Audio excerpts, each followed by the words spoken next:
The glass door of Bella's pizzeria flew open with a bang, so loud I thought it'd crack right down the middle. Heads snapped up from every table, forks froze mid-bite, and a hush fell over the place. Striding in like she owned the world was Cynthia Harper, decked out in a sharp navy blazer and skirt, her face twisted in fury. In her hand, she clutched a paper plate with a half-eaten slice of pizza, which she slammed onto the counter, sending crumbs flying like tiny missiles. "I want a manager, saw," she barked, her voice slicing through the cozy hum of our little family-owned joint. I knew her right away. Cynthia Harper, head of the Crestwood Heights HOA, the kind of woman who could make a room flinch just by walking in. She was notorious in our quiet suburb, ruling the neighborhood with an iron grip and a knack for turning molehills into mountains. My heart sank as her glare zeroed in on Marcus, our newest hire, who'd only been with us a month. Poor guy stood there, his usual bright smile gone, looking like a deer caught in headlights as Cynthia jabbed a perfectly manicured finger his way. This person had the saw to smirk at me when I told him this pizza was a disgrace, she shrieked. "Do you even know who I am? I won't be disrespected like this." The restaurant went dead silent.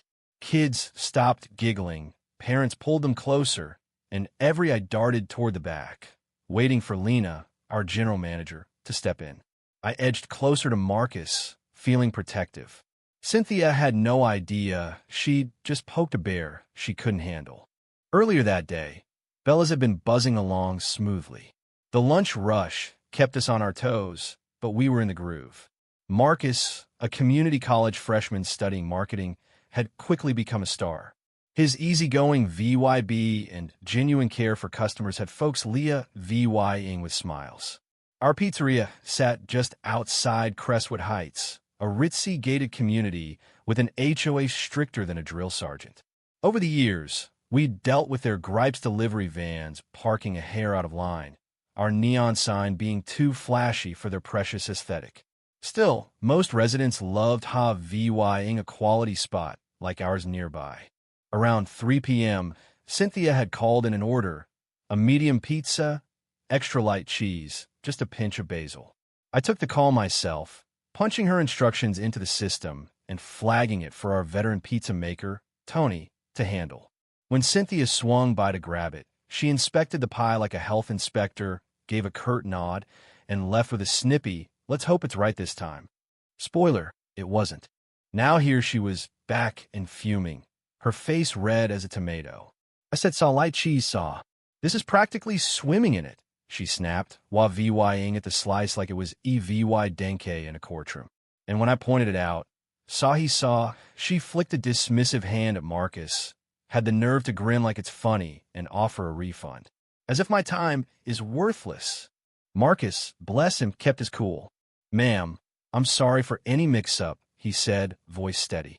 "I offered to remake it exactly how you wanted or give a full refund. I didn't mean to come off disrespectful, just trying to fix things." His calm only lit her fuse hotter. "Don't you dare talk back to me," she spat. "This is the problem with people like respect for your betters." The jab hung in the air, heavy with ugliness. A few customers gasped. An older couple at a nearby table shook their heads in disgust. Cynthia didn't care. She whipped out her phone, snapping pics of Marcus's name tag and the counter. "As president of Crestwood Heights HOA, I can have this dump cited for violations," she sneered. "We'll revoke your delivery rights to our community. Do you know how much that'll hurt you?"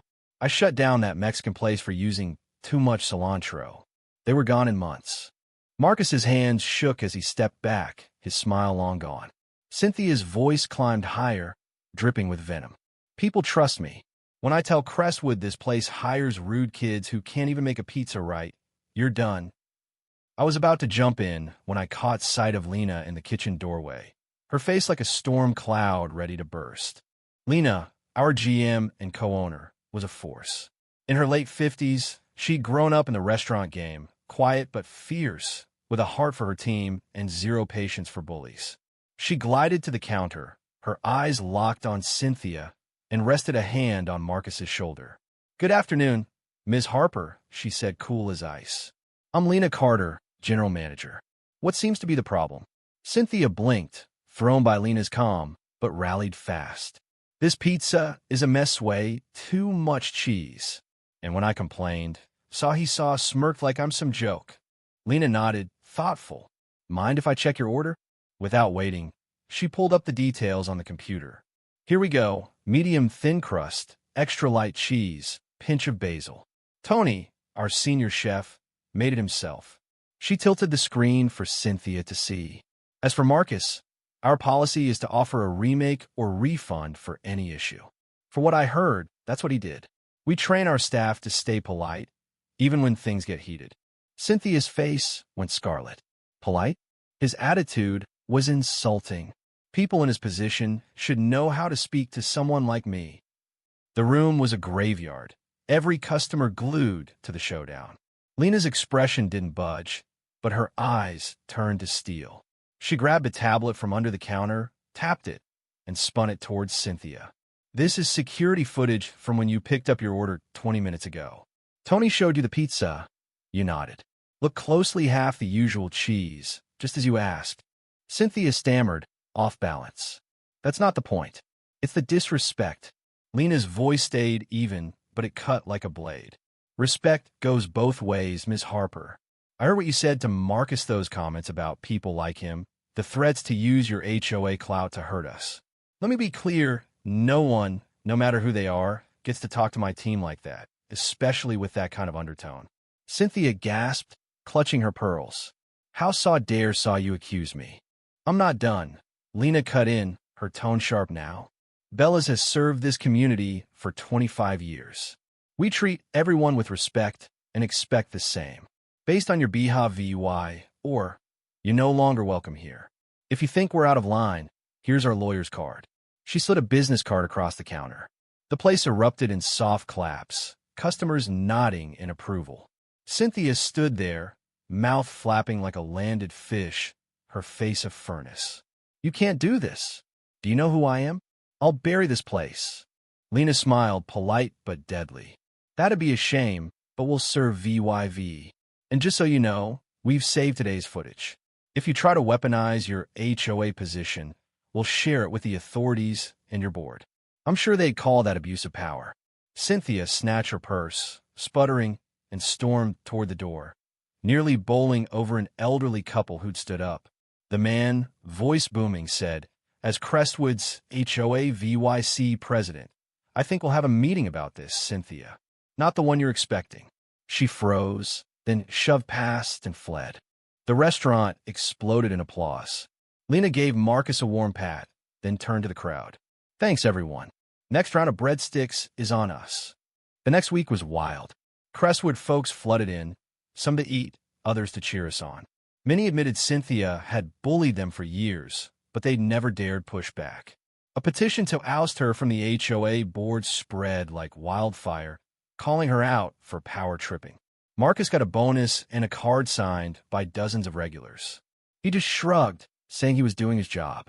Cynthia, true to form, filed a complaint with the HOA, demanding Bella's be punished for disrespecting her. She strutted into the emergency board meeting, smug as ever, only to find Lena's husband, Victor, sitting there as the board treasurer. The security footage played, and Cynthia's world crumbled. The board suspended her on the spot, slapped her with a $2,000 fine for abuse of power, and ordered a public apology to Marcus and Bellas. When the gavel dropped, Cynthia went pale, slumping in her chair, muttering, "But I'm the president. They can't do this." The fallout was the talk of the town. Bella stayed packed, Marcus kept shining, and Cynthia's reign of terror hit a wall. But it left me wondering, was Lena right to ban her outright? Or should she have given her a chance to make it right? Should Marcus have stayed silent instead of defending himself? And what about the HOA? Can they really hold Cynthia accountable, or will she worm her way back? Drop your thoughts below, hit that like button if you're Team Bellas, and subscribe for more stories that'll keep you on the edge of your seat.